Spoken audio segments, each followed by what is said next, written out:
السلام عليكم ورحمة الله وبركاته. كل سنة وانتم طيبين.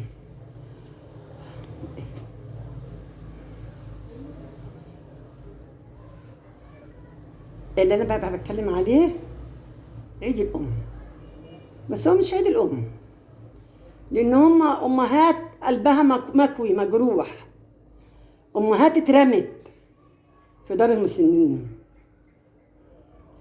عيال قلبها جاحد. كل واحد رامي امه في دار المسنين او في شقه لوحدها، او عايشه مثلا هي مثلا وابوهم لوحديهم ومفيش حد بيقبل عليهم. دول ظلمه. هقول لك ايه، بكره الزمن هيعمل عليك وهتبقى نفس الكلام. لا، ما بقولش الزمن ولا تعمل ولا الكلام ده كله. انا بقول لك من هنا، كل اللي يروح يرمي امه في دار المسنين حسبنا الله ونعم الوكيل فيه، يتصرف فيه اللي بينام ولا يغفل. كل اللي يروح يرمي امه، ولا كل اللي يستسهل بيهم. انتوا عندكم نسوانكم اغلى حاجه. لا مؤاخذة، انا اسفه في الكلمه، نسوان ايه؟ حريمكم اغلى حاجه. الشاب من دول من ساعه ما يخطب او يتجوز خلاص كله لبيته، كل حياته لبيته. لا مش كله لبيته،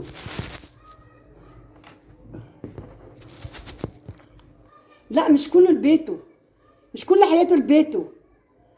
فين الام دي اللي ربت وكبرت وعلمت ووقفت وغسلت ومسحت وعالجت لغايه ما خليتك راجل واقف على رجليك كده، تعمل القصه وتتسرح وتروح عندك بتاع الكوافير ده ولا الحلاق بتاعكوا وتعمل مش عارفه الخط كده والخط كده، وخليتك راجل، خليتك واقف على رجليك، خليتك استاذ. في الاخر تستخسر انك تعدي عليها، تستخسر انك تجيب نص كيلو بسبوسه بالليل وتاكله لابوك وامك وهم قاعدين. بتستخسروا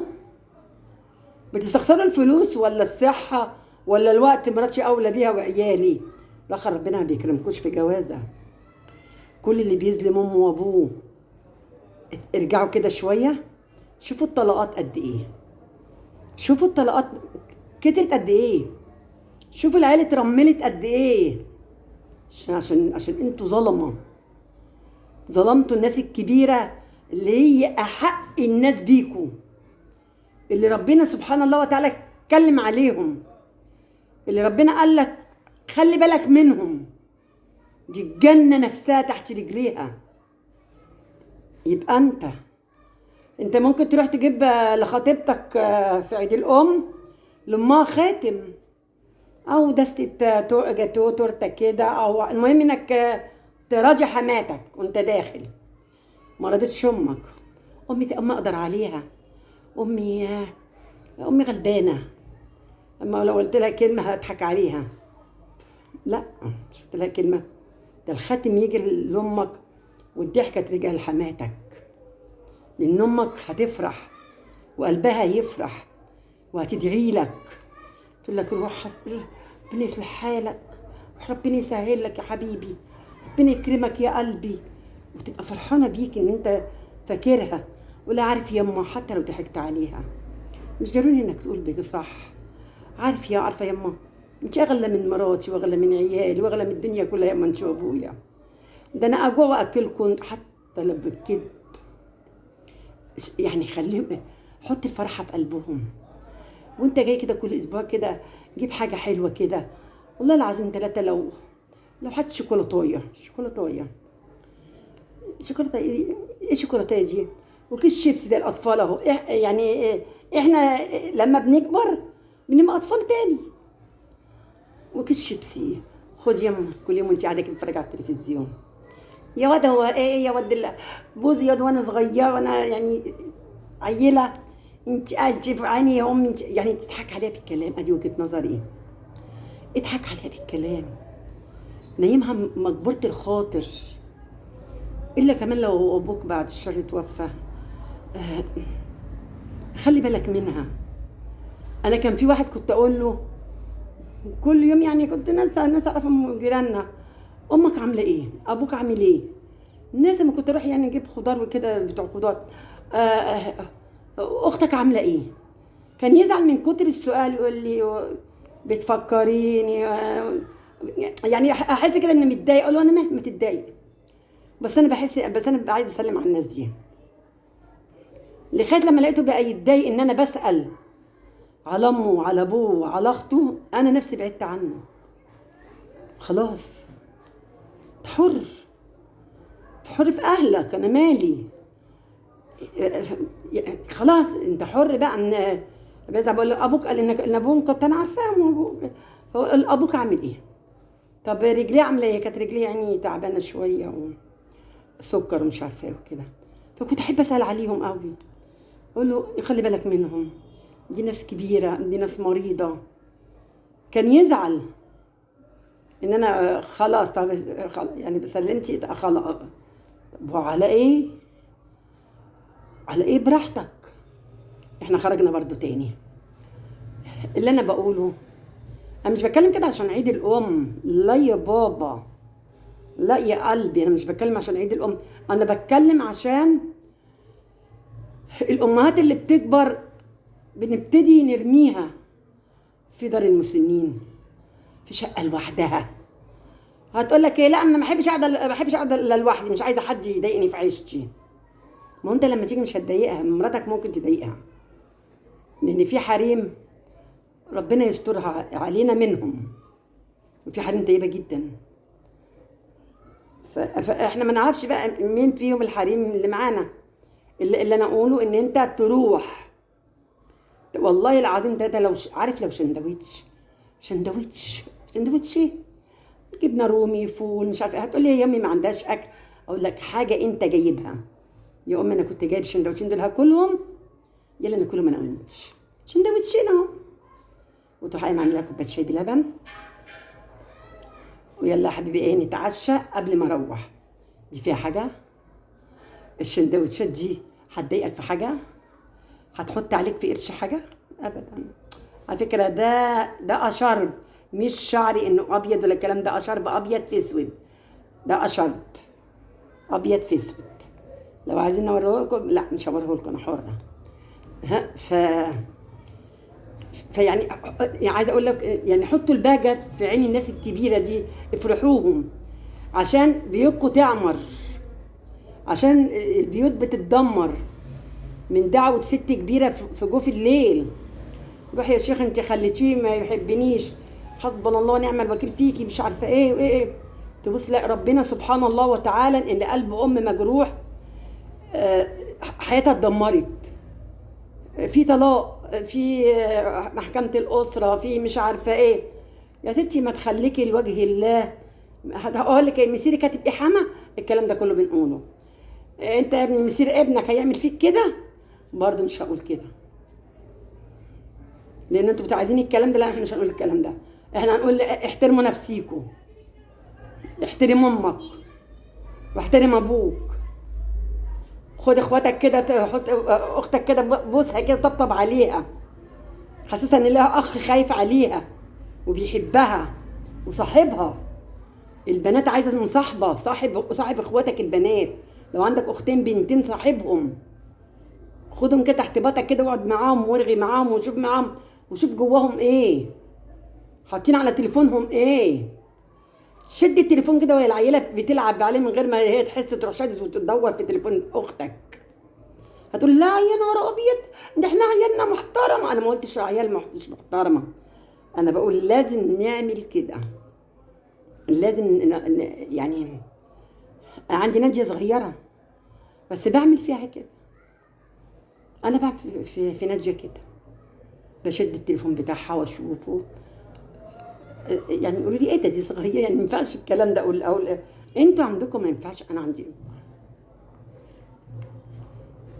فانا بقول ايه، اللي ليه حد في دار المسنين يرحموا، عشان ربنا يرحمكم. تاكدوا والله ان عيشتكم سودة، ان هم في دار المسنين ومريمين، وجاي عليهم عيد بيجرح قلبهم. بردوا قلبهم بزيارة واحدة، بردوا قلبهم بأي حاجة وانتوا داخلين كده عليهم. تفرق، مش عايزين حاجه، انا مش عايزه اجيب لهم اي حاجه، انا عايزك تخش عليها، تاخدها تطبطب عليها، تاخدها في صدرك، تحضنها.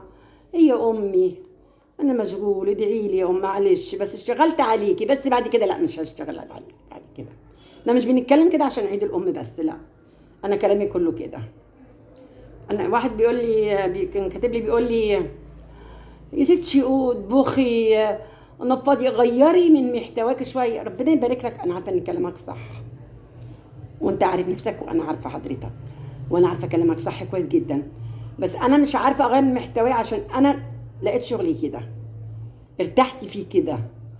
مش يعني مش هكون اكتر من اللي بيطبخوا وانا قلت الكلام ده قبل كده كتير، في بدل الطبيخ مليون بس اللي بينبه مفيش كتير، اللي بينبه الشاب الغفلان مفيش كتير، اللي بينبه الشاب اللي بيخاف من مراته، عيب،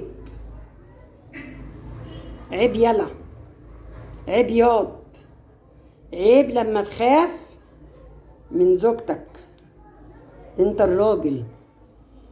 وبقولكش خد مراتك وروح لامك، انت، انا ماليش دعوه بالحريم خالص، انت اللي تروح لامك، انت اللي تبص على ايديها، انت اللي تشوف اذا كان في غيار مش نجيف، غيار حاجه، هات يا امي، انت اغسله بايديك، انت تستناش مراتك تغسلهم، تغسله وتشوفه وتنشره، وانت جاي الاسبوع الجاي تجيبه لها، تروح بيتها بالليل، اذا كان طبقين تغسلهم لها، اذا كانت هي قاعده لوحدها هي وابوك او حاجه، ناس كبيره، اذا كان في طبقين يغسلهم لها، اذا كان بيت امسحه، امسح، خد دعوه منها، بدل ما تاخد دعوه عليك خد دعوه ليك انت وعيالك. اذا كانت نفسها في حاجه، احرم بيتك وهاتها لها، احرم بيتك وهات لها اللي امك نفسها فيه. صدقني يعني مش عارفه انا اقول لك ايه، بس كل اللي اقوله لك اني سبع محمود، سبع محمود بالونات ايه ده، خلاص، مش سيبي الفيديو واقع ما بتحكي لك وانا مش هتكلم خلاص. بصوا بنقاسي من امتى؟ من اول الطفل ما ينزل يقول واق، احنا مش بنقاسي دلوقتي، هو عنده 7 سنين او 8 سنين، مش بنقاسي ال7 سنين دول، احنا بنقاسي من اول ما الطفل نفضل نسهر ونعيط جنبه ونتعب، ونقعد نحط العيل على رجلنا وننام، ويقع من على رجلينا، ونقوم نجيبه تاني، ونعمل حاجات سخنة وحاجات باردة ونقعد بيه، ومطلوب مننا ان احنا بعد العيل ما ينام ننام 2 3 ساعات، نقوم نعمل الفطار، نقوم نمسح الشقة، نروح السوق، نيجي نقعد نلعب العيل تاني، نرضع تاني وننيم تاني. بص انت بقى بيجي لك شغل قد ايه اهو، انت لسه بيبي صغنن، انت 2 3 اهو، نرجع نقعد نهزر معاك تاني، ونرجع ندلع معاك تاني، ونهزر ونضحك ونعمل، ونرجع ننيمك، ترجع طول الليل تبقى صاحي. انا بكلم بيبي صغير اللي هو هيبقى راجل بقى بعد شويه، خليكم معايا لما يبقى ده راجل، ما تصدق ان هو يغفل شويه عشان تنام جنبه، نامت جنبه 2 3 ساعات، خلاص ابوه عايز يفطر، عايز يشطف، عايز يصلي، لازم تقوم تقف، الواد هيصحى، عايزه تروح السوق، تستنى شويه لما ترضع، تنيمه، تعمل لغايه ما تبقى المدرسه، الحضانه، كل سنه بتكبر، كل سنه بتكبر، الجامعه اللي مش عارفه نجحت، يا لهوي ده الامتحان بكره، هعمل ايه؟ بعد كل ده تروح ترمي ده كله انت، وتروح واحده انا حبيت فلانه، انسى الدنيا بقى باللي فيها عشان فلانه تجي، انسى امي وانسى ابويا وانسى الدنيا كلها. يا ابني دي ما تنفعكش، لا يا ماما مش سامعك، مش دعوه يا ابني، بقول لك مش الناس دي تنفعنا يا ابني، انا ليا نظره في الناس، دي مامته بقى اللي بتقول له كده، يا ابني انا ليا نظره في الناس، يا واد اسمع كلامي، لا ياما اسكتي ياما، النبي اسكتي ياما، اسكتي انت دقه قديمه وما تفهميش حاجه، بس يما، ده انا شفتهم وعرفت البت كويسه وسالت عليهم. انا بقول لك مش هترتاح. البت بترد على امها ومش عارفه، انا شفت اللي انت ما تشوفوش. يما ده بصي، عشان انت هتبقي حما فبتعملي من دلوقتي بقى الحركات.